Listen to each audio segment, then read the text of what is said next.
closed, but the Y at the Athenaeum and Ursay Family Y are still open. And I just realized I'm not showing my camera. So, hey, everybody. BGI at the City Market is still open Tuesday through Saturday, 10 to 4. They're closed on Sunday and Mondays, but all the other BGI locations are operating at the normal hours during that. So we have some upcoming lunch and learns that I want to tell you about first before we get into this one. So next month we have how to live a car light life. So trying to reduce how much you're driving in vehicles and getting out on the bike more to run errands, go to the grocery, go to the post office, if people go to the post office anymore. Don't know why I put in post office, but and going to work, those kind of things. And then July, so that is on June 10th. July 8th, we have bike security and bike maintenance. And then biking in the community and bike advocacy. So we have some good ones coming up. So I want you guys to join us for those. So now I am going to turn it over to Sylva, who's going to be talking about family cycling. So Sylva, I'll let you have it. Thank you. Appreciate it, Sarah. Hi, I'm Sylva. Worked previously for BGI, currently working as a realtor with Plat Collective to help people find bikeable houses where it's easier to get out and ride with their families, and also starting a new position tomorrow with Bike Indianapolis doing community outreach. So it's a little bit about me. I have 2 twins who are 3 years old. They're there in the picture. Can everyone see the screen okay? The presentation? Yep, I can see it. Awesome. So I just wanted to share a little bit about what works for us, why I think it's a great idea, and answer any questions that I might be able to for you guys. So first of all, benefits of family cycling. You guys probably already know a lot of these. Exercise, you can't really overstate the benefits of exercise. I think as a parent now and watching my parents as they're getting older as grandparents, it's just become even more poignant to me, the benefit of being able to be healthy and active so that I can be part of my kid's life and hopefully one day my grandkids' life for years to come. Another benefit is learning. So car seats are often environments of sensory deprivation. You're facing backwards away from the driver. Often the seats are too low for kids to see out the window. Where biking is actually a rich environment, not just of sights, seeing where they're going, but sounds, smells, feelings, the warmth of sun reflecting out from pavement, the cool wind of a tunnel, shade of big trees. Kids are taking all this in, whether we're even having a conversation about it or not. They're getting all these stimuli that are going to be aiding in that brain development for young kids. Another benefit is connecting places. So biking changes the way kids relate to their city and understand themselves as citizens. They aren't dislocated in space. Instead of, well, I was at home and then I'm at school. It's, we took the bike path across the big road. I think it's called West Street. And then we went over the bridge past our favorite playground. And now I know how my house connects to where I go to school. And then my personal favorite is connect with people. I love that when we're out on a bike, we often in Indy, our small town, big city, running into people we know and being able to easily just put a foot down to stop. You don't have to park or try not to stop traffic to say hey to someone or something interesting going on. In downtown Indy, it feels like there's always some kind of 5K or art pop-up or different thing to check out. So I love being able to connect more easily on a bike. My goal today is to also talk to you about finding your fit, but knowing that everyone's family is different. There's not a one size fits all. So I want to give, first of all, an overview of some of the different options if you're bringing kids along while you're biking, but not to say like, oh, this one is best. I think with a lot of things with kids, you look at the data and you gather up the information, but then you also pull in your own personal preferences, and it's okay for just like what you prefer to be part of what makes your decision. And it doesn't mean like oh, like she's a better parent because she has them on the bike, or she's choosing the safer option because they're in the trailer. Like there's different things that are good for different people, and it's okay to make different choices. So I've kind of divided it into 3 categories. Ride along, where your kids are coming along with you for the ride, but they're not biking themselves. So that category would be bike seats, trailers, and cargo bikes. This is the best place to start for young kids, but I think it's also helpful even with older kids if you're wanting to bring them on a longer ride where they wouldn't be pedaling, or your kid may have special needs or various other reasons to choose these options. Pedal width is the category I gave for as kids start to ride, where they're pedaling themselves, but you're not necessarily having them on a standalone bike. So we've got some great options there, from tandems to trailer bikes to tow bar options.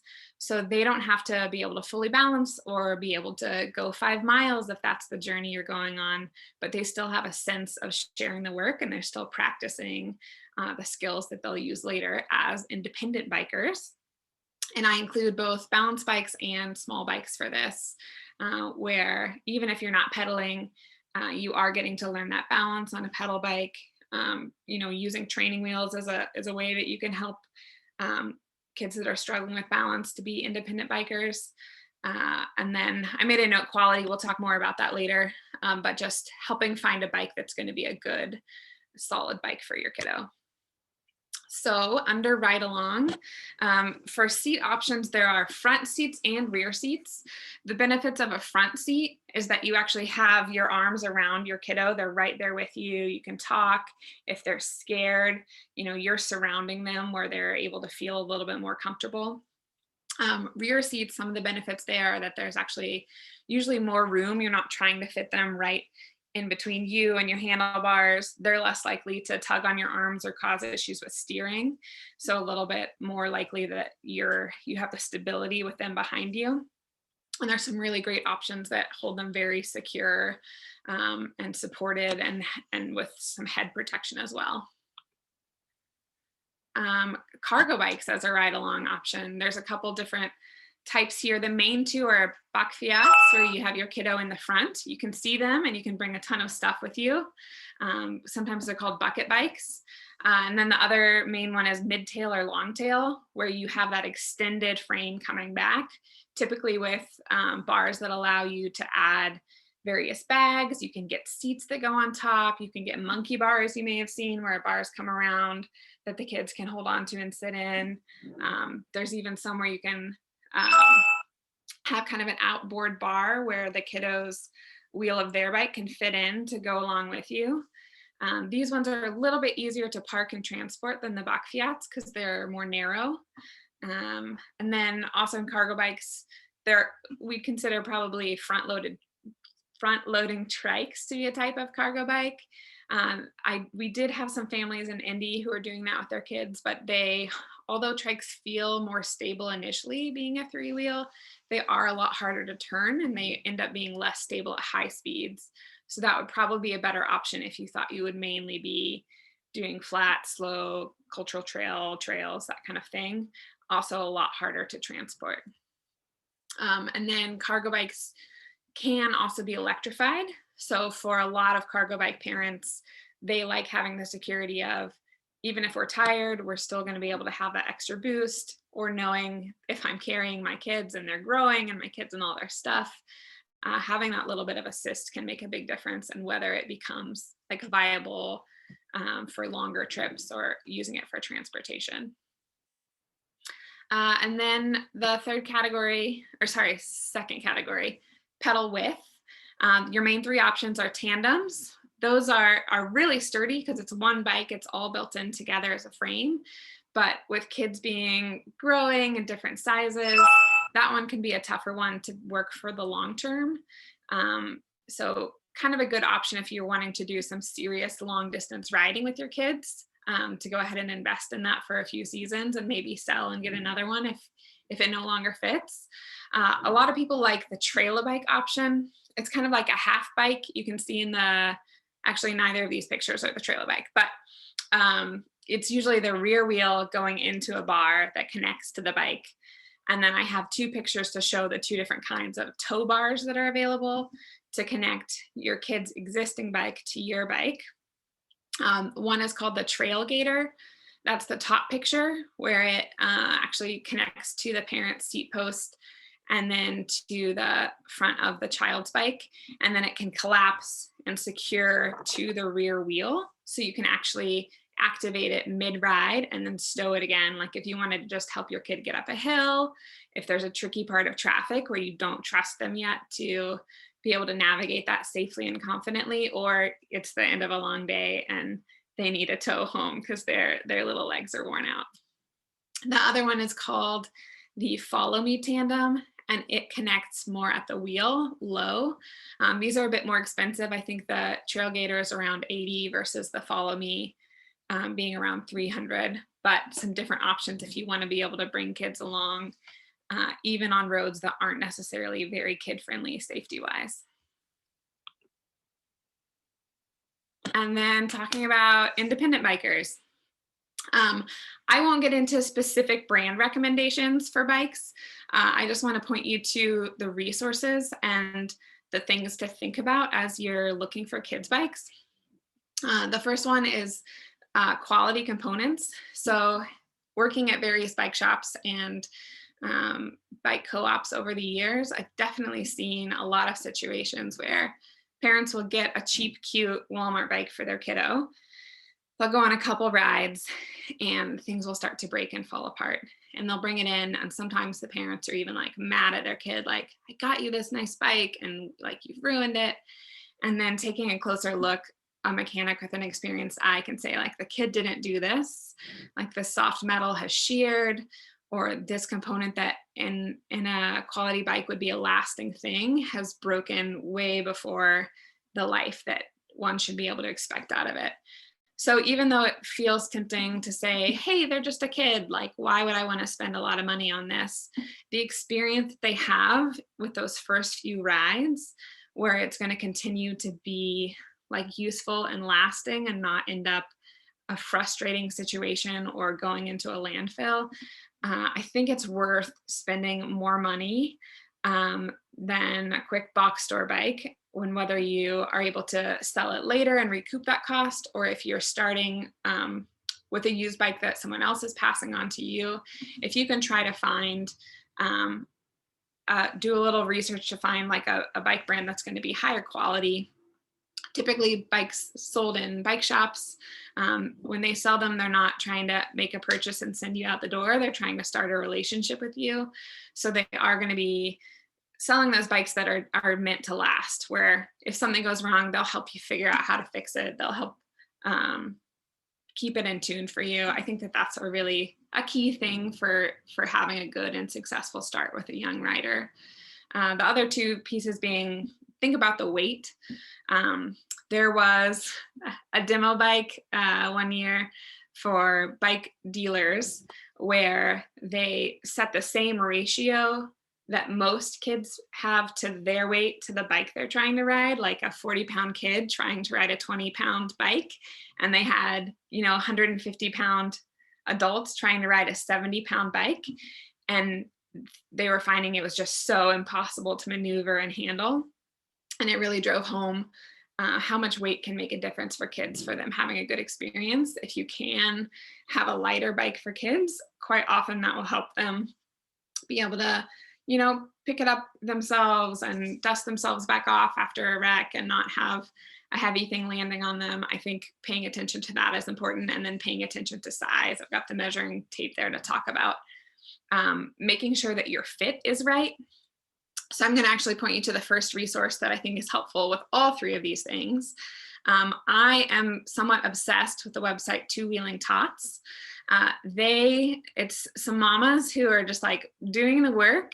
They will get in 30 different versions of a 16-inch bike and then take them with their kids and the neighbor kids and like thoroughly test them and report on their findings. They do lots of long form where you can like really get into the specifics of how it rides. And then they also give very clear, concise recommendations. So like within the 20-inch size here, this middle image, they recommend, here's for single speed, here they are exactly their name with a link, the price, just a concise version of what's good and what's bad about it. For single speed, for neighborhood geared, for multi-use paved and trails, they really have done an excellent job of making it clear, like, here's your best options. And then they also, if you want to dive into the details, have comparison charts. So my kids are less than first percentile in size. So I found their charts super helpful when we were looking for balance bikes that would be ultra light and that would have a step over height that would be just like the minimum closest to the ground, but also the range to go up. So I could go into their graphs and see what exactly is going to be the best bike to fit my kid's special situation. So I really encourage you to explore their website. They have fantastic resources for every aspect of family biking, from comparing seats, comparing trailers, giving you information about how to figure out the sizing for the wheels. So good. I also wanted to talk about another way for setting kids up for success as independent bikers is to help them have boundaries. The cultural trail is an example of your best case scenario. You can see in this picture, almost everywhere on the cultural trail, your riding space has a clear division from the road. There's usually like large growth things, there's the bollards. It's very clear that cars are not meant to be coming onto the space. And it's also clear to your kids that we're riding on this trail and that is someone else's space. That's where the cars go and we're not going to be biking there. For new riders, I think that's really helpful and important. My kids, even at 2, I could give them directions like, see those diamonds? I need you to stay on this side of the diamonds with me. Do you see those stripes where it goes white and then dark? That means it's going to be an intersection. So I want you to stop when you get to those the lines, stop before the lines. There's lots of things in the built environment that you can use with your kids as cues so that they can make the decisions and you don't have to be like, stop, stop, stop, but you can set them up with the information. Here's where I need you to stop. I'm going to let you do that and trust you to do that. And I especially like the lines because some of them are not actually dangerous spots. So it's a spot where you can practice giving your kiddo the information, I need you to stop here, and then you can leave it in their hands instead of waiting for a high stakes situation where you think they're going to stop, but you're not sure. And if they don't stop, it could literally be a life or death situation. And then the panic or the discomfort comes in where your kids pick up on that and things can go awry. I think mamas and papas, you know what I mean? Where when you can be teaching something in a calm environment where it's safe, it's usually a lot better end result than if they sense that you're kind of freaking out and feeling anxious. Other ways to help rides be successful, and this is whether you have independent riders or if you're doing trailers, bike seats, cargo bikes. First of all, make sure everything is good to go. Make sure that your bike is in good working order, especially if you're going through an Indiana winter, whether it's in the garage or outside. If it's in the garage, you could end up with like a slow leak that you didn't notice or tires low over the winter. Maybe it got bumped in the garage, different things that can come up. If you're riding in the winter, you're dealing with salt and grime and things that can cause corrosion. So it's good to make sure your bike's in good working order, tires fully pumped up before you head out. Dressing your kids for the weather. Right now, we're definitely thinking about hats, shoes, sunglasses, sunscreen. Through the fall and winter, we were often thinking, okay, which puffy coat do we need? Which mittens? Am I going to add a warm rice bag to help keep them warm? I have a friend who actually has an electric heating pad that he plugs in the base of his Bach Fiat and then just unplugs it when he's ready to go do pickup to make sure your kids stay nice and toasty or nice and cool, depending on the weather. Also pay attention to sleeping and eating times. I'm super guilty of this, where I was wondering, why are these rides ending sometimes in tears, and noticing, oh, our nap schedule has actually switched from when we previously were planning our lunch rides, they need to nap right after lunch. So lunch rides aren't going to work for us in this season. We need to do something else. I think just being aware of when your kids' sleep and eating times are so that you can help make sure it's going to be a good experience, not a tired, cranky, hungry experience. And of course, bring snacks. Bring a biking tool, spare tube, patch kit, air pump or multi-tool might save your day. And then water, always good to have lots of hydration.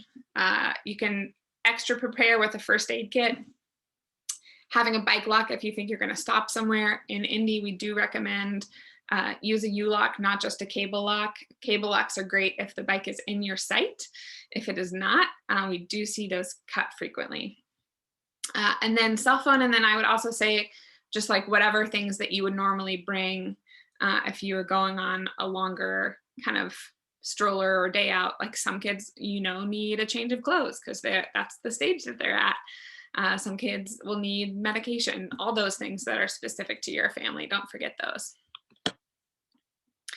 Keeping kids entertained. This originally was in the part of my presentation where we were talking about ride along. So I talk more about front seats and rear seats here. But when your kiddo is in the front, it's neat because you can talk to them, you can sing with them, you can mount a bell that they get to be in charge of ringing. And I think that that's a really neat bonding thing. If they're in a trailer or on a rear seat, if they're not actually riding themselves, it might be worth bringing toys, paper, crayon, sippy cup. Sometimes if there's two parents, one can kind of ride along with the trailer. A lot of kids do fall asleep when they're riding along, so prepare for that possibility, whether with a blanket or making sure that they will be either held securely or have something soft to lay on. And then another thought is that getting there is half the fun, but the other half can be having a destination. I think especially with independent riders, but for my kids, even when they were in the trailer, having somewhere we were going that they could be looking forward to is super helpful. So maybe we would go during the pandemic just to this grassy area near Garfield Park where like no one else would be, but we could just like kick around, throw some rocks, do a little puddle stomping, and then head back home. And it was something to break up the ride and to have something for them to look forward to. For our kids on their balance bikes, they like the perfect distance and destination is the Colts playground from our house. So we go there by bike a lot because they can go the whole way themselves and they love that. Where to ride. There's a saying that when you choose a gym, you should either choose the nicest gym or the most convenient, because those are the two things that are going to make you most likely to show up the gym. Is if it's like, oh, like the pool is so nice and I love the sauna, or like, well, it's 5 minutes from my house, so I really have no excuse not to go on my way to or from, whatever. So keep that in mind when choosing where to ride. You know, maybe there's a destination trail that's worth packing everybody up to go see. But maybe the right move is to do something that's really close to home, even if it's not like the swankiest trail in Indy. We recommend Cultural Trail. That's the one I showed in the image around downtown. Excellent safety, excellent built environment, like the cues that are there in the path. Fall Creek Trail is lovely. They've just done a major renovation of that. And it loops beautifully and curves under trees, very shady, which is great for kids, and long sections that are not, you don't have car crossings because again, it's following that Fall Creek. So the only times roads cross it is typically where they're also crossing the river. So having those bridges be your points gives you more uninterrupted riding time than say the Monon Trail. Zionsville Rail Trail, the Canal Walk, and then the Canal Towpath, which is different. It's on the section of the canal that's more wooded and wildlife-like. We see a lot of turtles when we ride along there. That is crushed like gravel limestone, so you may want to have wider tires. Make sure you're comfortable navigating before doing that one, because there are a couple very steep sections, and then it is a narrow path in some sections next to water. So if you've got like a large trailer or you're feeling not quite confident yet to pass someone, you might save that one for later when you're more confident. Eagle Creek Park is also a really fun place, but kind of hilly. So keep that in mind if you're carrying extra weight, or if your kids, if they want to practice hills, that's a great place. Just a quick note about COVID-19. Honestly, I made this slide just to be able to put this photo in because it's hilarious. But considering the time of day when choosing trails or paths, basically our kids can't be vaccinated yet. So if we can keep them out of groups and crowds, I think that's helpful. Last year, it really was like standing room only on some sections of the Monon, but you can avoid that by choosing less crowded times to go. So even if Sunday afternoon would be like your automatic, like, oh, this is so, like, let's all go out. Like maybe throw on an extra layer, get up a little early, go Sunday morning if you can. Avoid touching your face while you're out. Wash your hands when you get home. And I think you can still have a great time. One question that comes up a lot is, how old must my child be to ride? The American Association of Pediatricians recommends waiting until age 1 for babies to develop neck strength if they're going to be in a bike seat or trailer, because their heads aren't really able to fully support themselves for bumping yet. But in other countries, a lot of mamas will use like the same kind of car seats in a cargo bike. And there's some other different options to make you more comfortable toting babies. But I leave this in your hands. I think ultimately parents can usually do the research, figure it out, and make the right choice. I'm hopeful, everyone here. Helmets. Did want to talk a little bit about helmets. Some parents have said to me, my kids just don't want to wear it and they won't wear it, and it always ends up being this fight. And I have found that the easiest way to avoid that is to just make it like a very hard and fast plan. If you don't have a helmet, you don't get to ride the bike, and it's not an option, and it's not something to argue about. And maybe you could start that on a day where you're not like have to go on a ride, like say, oh, like we're gonna go on a ride. And then if they say no, they won't wear their helmets, then you can say no, and they won't be calling your bluff because you're not bluffing.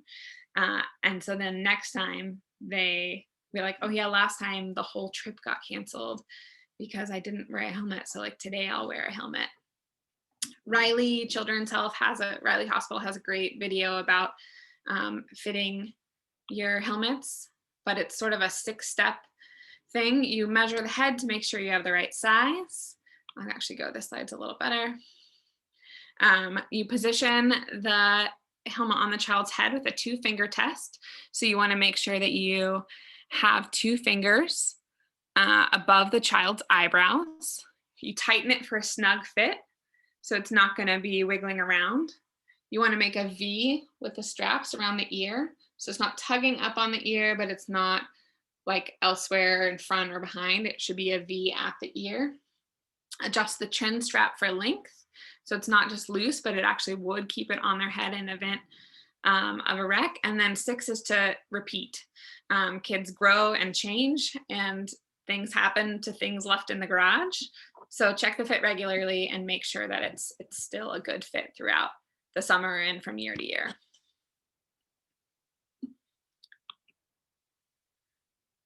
Also wanted to share, a couple local resources.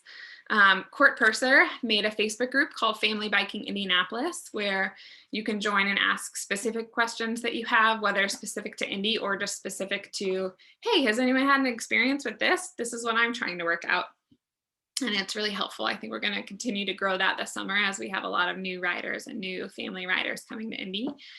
And then Katie Mann has the Indy with Kids website. I think most parents are already a little bit familiar with this, but she does have some good information about bike rides with kids, trails and places to go. And Katie does a great job at aggregating information from lots of parents and providing really good advice.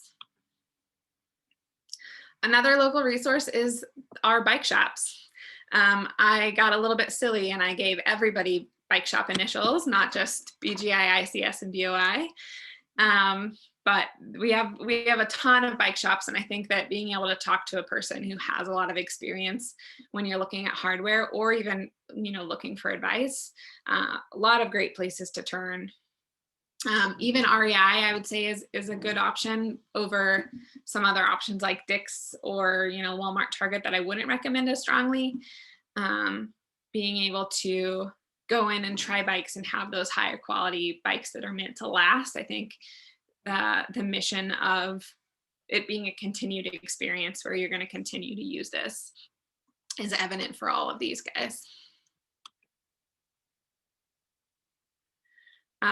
Also, if you're really wanting to geek out, there are podcasts about family riding or even family touring with kiddos along. Joyride is one that I recommend, but there are several other good ones. And then just some other resources. You can find lots of articles with ultimate guides to biking with kids and hearing directly from people about their experiences. One that I like is called the Sidewalk Club, which is specifically kind of for urban parents where they're parenting in the city. And they have a really great handbook that goes through a lot of things in detail, more detail than I have today. So that's what I have to share. Does anyone have any questions that I might be able to help answer, or other topics you'd like to hear more in depth about in the future? Hey, Sylva. So I know kiddos probably outgrow their bikes pretty quickly. I was just wondering, what's the best way to either deal with bikes that they've outgrown, or is buying secondhand bikes? I know you gave that listing of the best bikes to buy or whatever, but as far as doing secondhand bikes, what are your thoughts with those? That's a great question. I do think secondhand bikes are a great way to go if you are able to find one. I think the last 12 or 16 months, it's been really tough to find a secondhand bike because bikes in general have been tough to get a hold of. Let me check and see. Some bike shops will do like a buyback program where it's like 30% off.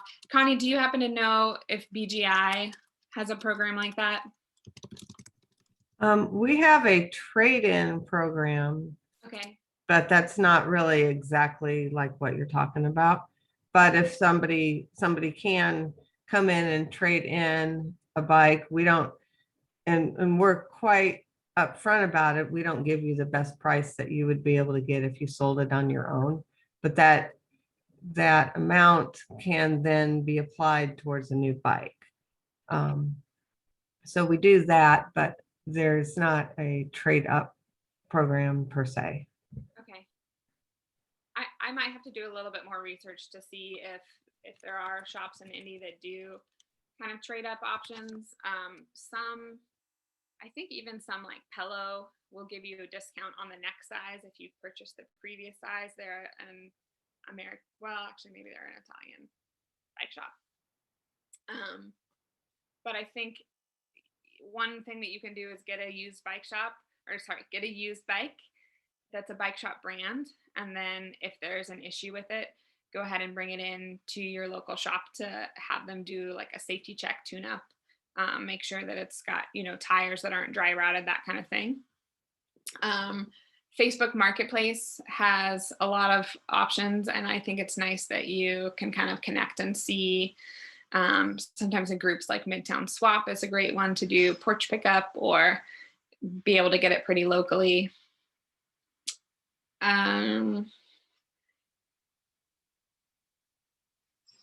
Does that answer your question at all? I'm sorry that wasn't a very helpful answer. No, absolutely. I just know that there's a lot of people with kiddos like everything. It's you don't want to just buy a bike that you're not sure of. So I like that idea of buying a name brand bike or something that you could then take to a shop to have a 180 on and see what's going on there. Yeah, and I do also see that if like when the bikes are kind of bike shop brand quality bikes, when you see them go, like they might have cost $200 new, but they will sell $150 used. So if you can swing in the meantime, it'll hold a lot of the value, which I think is helpful to know that. Cool, thanks. I will say that as far as new kids bikes, we actually have a pretty good selection at Bicycle Garage Indy right now. So it's one of the bike types that we have a lot of currently. So if you're in the market for it, now is a good time to do that, to check that out. That's great to hear.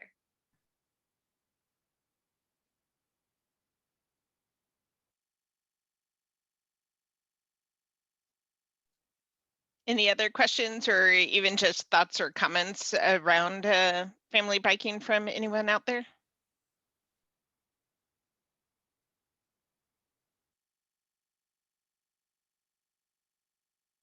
Quiet crowd today.